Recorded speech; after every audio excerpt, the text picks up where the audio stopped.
The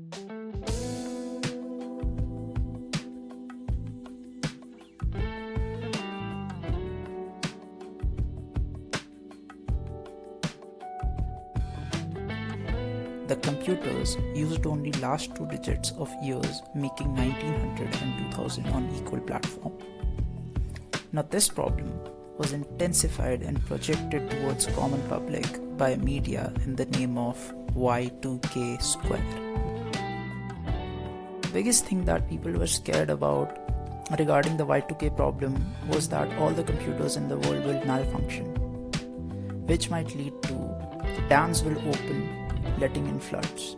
Prison doors will open on their own and let out all those ferocious people. Third, the banking systems will malfunction and their hard-earned money will be lost.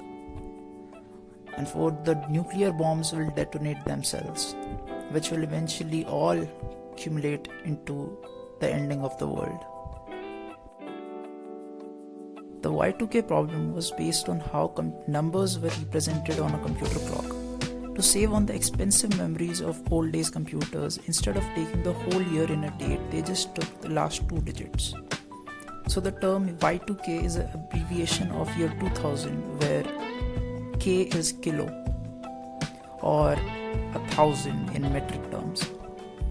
The lack of knowledge among masses regarding computers at that time led to scary speculations spreading like wildfire, and people started storing food and other necessary resources at home.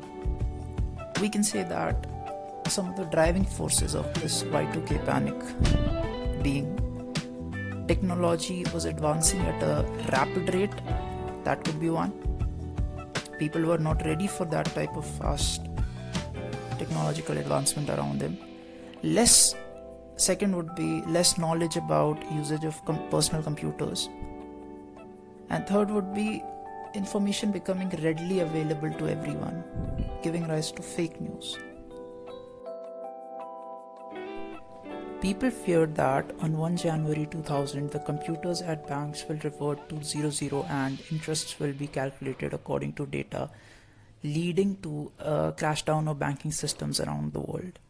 In some places, the scare was a reality, as there the banks started computing interests from as far as back as 1899, leading to many people having millions in their accounts suddenly. This also led to an opposite fear that a bank transaction of 1999, if read as 1900 by the computer, it will start calculating the interest backwards, and that way the accounts will show an overdraft. In Japan, several minutes after the midnight of 1 January 2000, nuclear energy plants had several alarms set off on their own because of this glitch.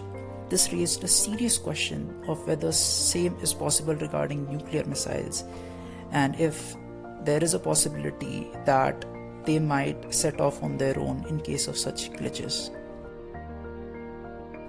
In the late 90s, as internet became more and more mainstream, along with it came a flood of unnecessary information with catchy slogans and thumbnails to attract more viewers. We can see it as the beginning of also the social media era. People had to decide whether to believe everything or just some specific news sources. It led to distrust among the population regarding what is a credible news source. So during this time, these fake news sources enhanced the Y2K square among the masses, and through speculations turning fictional plots to actual theories. Unlike actual news sources, as internet is free, they could upload any fake news in any amount in any one day, taking advantage of weak social media laws at that time. The simplest method of expanding data dates to 6 digits was optimum. To solve this problem, it was a task that required massive testing and conversion efforts and to affect entire systems. The US government spent approx $100 billion on this project, along with a total global cost coming around $600 billion.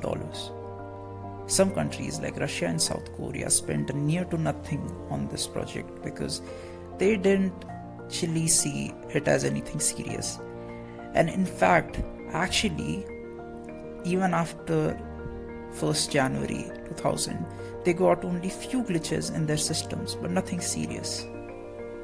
The then President of United States of America, Bill Clinton, called it the first challenge of 21st century successfully met.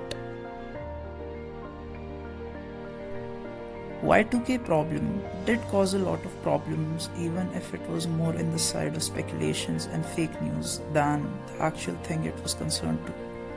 But it did have its own bright sides. For starters, computer programs around the world were upgraded, and along with that, other functions too were improved.